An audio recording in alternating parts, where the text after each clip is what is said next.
माननीय उप मुख्यमंत्री महोदय, माननीय प्रहलाद सिंह पटेल जी, माननीय कश्यप जी, माननीय बागड़ी जी, माननीय राधा सिंह मैडम, माननीय जायसवाल साहब, माननीय संसद के क्षेत्र में जो तमाम सुविधाएं मध्य प्रदेश द्वारा दी जा रही हैं उसका उल्लेख कर चुके हैं। उसमें भी ये भी बता चुके हैं कि ऊर्जा की सुलभ उपलब्धता है मध्य प्रदेश में। मुख्य सचिव महोदय ने इसके बारे में बात की। मैं जो मुझे बात कुछ समय है वह सिर्फ नवकरणीय ऊर्जा और ऊर्जा के क्षेत्र में जो इन्वेस्टमेंट की पॉसिबिलिटीज़ हैं, एनर्जी एक इनपुट है इंडस्ट्री में, साथ ही साथ एनर्जी, रिन्यूएबल एनर्जी एक बहुत ही बड़ा इन्वेस्टमेंट का फील्ड है। मेरे जो भी मैं आपसे बात करूँगा सिर्फ वो ये है कि रिन्यूएबल एनर्जी में किस प्रकार से इन्वेस्टमेंट की तमाम पॉसिबिलिटीज है।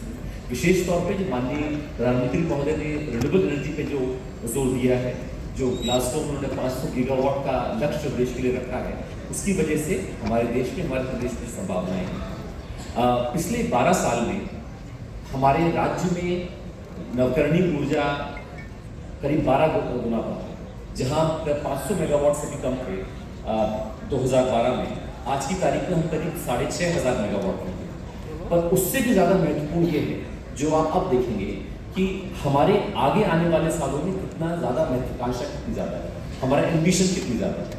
जहाँ हम इस समय करीब 6500 मेगावाट पे हैं, पर हमारा लक्ष्य है कि अगले 2035 तक भारत सरकार और राज्य सरकार ने मिलकर ये तय किया है कि उनका रिन्यूएबल एनर्जी का टारगेट कितना बढ़ेगा, और ये बढ़ के करीब 55,000 मेगावाट तक होगा, जिसमें विशेष तौर पे अगर आप सोलर एनर्जी का देखें तो सोलर एनर्जी अपने आप में जो है करीब 35,000 मेगावाट का होगा। तो ये सारी संभावनाएं जो है सारे प्रोजेक्ट से मध्य प्रदेश में लग रही हैं। ये सारी इन्वेस्टमेंट पॉसिबिलिटीज मेगावाट का, क्योंकि हम लोग रीवा में हैं, बहुत ही खुशी है मुझे बताते हुए कि जो हमारे राज्य का सबसे बड़ा प्रोजेक्ट है और जिससे देश भर में ख्याति प्राप्त है, 750 मेगावाट का, वो रीवा में है। इसके लगाने में आदरणीय शुक्ला जी ने बहुत बड़ा भूमिका अदा की थी जगह को चुनने में, प्रोजेक्ट को गाइड करने में। ये प्रोजेक्ट पहला प्रोजेक्ट है देश का जिसने कोयले की बिजली से कम बिजली पे उपलब्ध कराई। इस बिजली से दिल्ली मेट्रो भी चल रहा है। ये मध्य प्रदेश के लिए, रीवा के लिए फख्र की बात है। इसके बाद इसी तर्ज पे हमने कुछ और प्रोजेक्ट्स हमारे पंच लग चुके हैं। आगर 550 मेगावाट का, नीमच 330 मेगावाट का। जिस प्रकार से रीवा में दिल्ली मेट्रो को बिजली दी जा रही है, आगर और नीमच से इंडियन रेलवेज को बिजली दी जा रही है, और इंडियन रेलवेज इस बिजली से 7 राज्यों में बिजली चला रहा है। तो हमारे आगर और नीमच के लगे हुए प्रोजेक्ट से 7 राज्यों में ट्रेन चल रही है। ये कुछ और प्रोजेक्ट हैं जो अगले कुछ महीने में पूरे हो रहे हैं, शाहजहाँपुर के और ओंकारेश्वर के। बट यहाँ हमारी जो यात्रा है वो समाप्त नहीं हो रही है। हमारी यात्रा, जैसे मैंने आपसे पहले कहा, बहुत आगे जा रही है। एक प्रोजेक्ट हमारा एकदम तैयार है नीमच में 170 मेगावाट का। उसकी बिड की लास्ट तारीख, आखिरी तारीख जो है इस महीने के आखिर में, 29 अक्टूबर में है। ये ट्रेन राज्य के अलावा भारतीय रेलवेज को बिजली उपलब्ध कराएगा।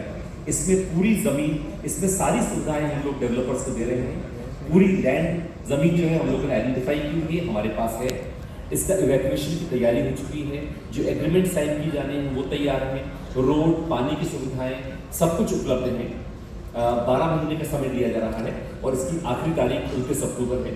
जो भी इन्वेस्टर्स यहाँ पे हैं, मैं उनसे अनुरोध करूँगा कि वे इसमें शामिल हों और इस हमारी जो सोलर यात्रा है उसके भागीदार बने। एक और प्रोजेक्ट हम लेके आ रहे हैं मुरैना में, जिसमें हम सोलर और स्टोरेज को मिला के एक बहुत बड़ा सोलर स्टोरेज प्रोजेक्ट बना रहे हैं। आज तक देश में 2 तरह के प्रोजेक्ट्स हुए हैं, सोलर प्लस स्टोरेज प्रोजेक्ट, और एक कहा जाता है storage as a service project. ये एक बड़ा दिलचस्प प्रोजेक्ट है, पहला इनोवेशन है देश में। इसमें दोनों को मिलाकर प्रोजेक्ट एक बन रहा है। इसमें सारी बिजली मध्य प्रदेश लेगा। भारत सरकार ने इसको अप्रूवल दिया है इस प्रोजेक्ट को। IFC इसका ट्रांजैक्शन एडवाइजर है। ADB इसके लिए लोन उपलब्ध करा रहा है। बहुत ही ब्रीफली मैं बताऊंगा प्रोजेक्ट के बारे में। दिन में जब सूरज निकलता है तब सोलर पैनल जो हैं वो बैटरी को चार्ज करेंगे और शेष बिजली ग्रिड को उपलब्ध कराएंगे। उस समय सोलर स्टोरेज प्रोजेक्ट के तौर पर काम करेगा।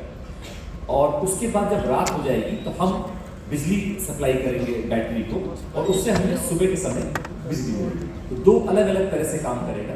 एक शुरुआत में सोलर प्लस स्टोरेज प्रोजेक्ट और बाद में स्टोरेज सर्विस प्रोजेक्ट। इसके बाद एक दूसरा प्रोजेक्ट हम ला रहे हैं जिसमें माननीय मुख्यमंत्री महोदय का बहुत बड़ी भूमिका रही है और उनका मार्गदर्शन पूरे इस प्रोजेक्ट में रहा है। हम लोगों ने माननीय मुख्यमंत्री महोदय के सामने तथ्य रखा कि हमारी पूरे साल एनर्जी की रिक्वायरमेंट बराबर नहीं रहती, अक्टूबर और मार्च में ज़्यादा रहती है, शुरुआती जो 6 महीने हैं अप्रैल से सितंबर के उस दरमियान कम रहते हैं। तो माननीय मुख्यमंत्री महोदय ने हमसे पूछा कि बाकी अन्य राज्यों में क्या स्थिति है, तो हम लोगों ने यूपी को ढूंढा जिसका कि स्थिति हमसे पूरी तरह से भिन्न है। तो उन्होंने मार्गदर्शन दिया कि हम लोग मिलकर क्यों नहीं काम करते हैं, और अब हम लोग ऐसा प्रोजेक्ट लगा रहे हैं जो यूपी और एमपी 7 प्रोजेक्ट लगाएंगे। प्रोजेक्ट मध्य प्रदेश में लगेगा, 6 महीने बिजली मध्य प्रदेश लेगा और बाकी 6 महीने बिजली उत्तर प्रदेश लेगा। ये माननीय मुख्यमंत्री महोदय के मार्गदर्शन और उनका भी आइडिया इम्प्लीमेंट कर रहे हैं। एडीबी इसमें लोन प्रोवाइड कर रहा है। जैसे मैंने बताया कि इसमें हम लोग ISPS जो नेशनल ग्रिड है उसमें बिजली इंजेक्ट करेंगे। 6 महीने बिजली यूपी में जाएगी, 6 महीने बिजली मध्य प्रदेश में आएगी। हम तमाम जगह हम लोगों ने ज़मीन आइडेंटिफाई की है।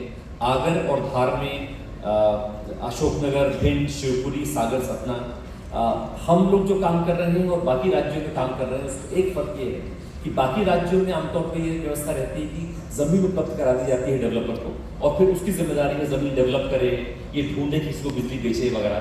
हमारे यहाँ पूरी जिम्मेदारी हम लोग उठाते हैं, हम लोग ज़मीन आइडेंटिफाई करते हैं, हम वो ढूंढते हैं कि आपसे बिजली खरीदेगा कौन।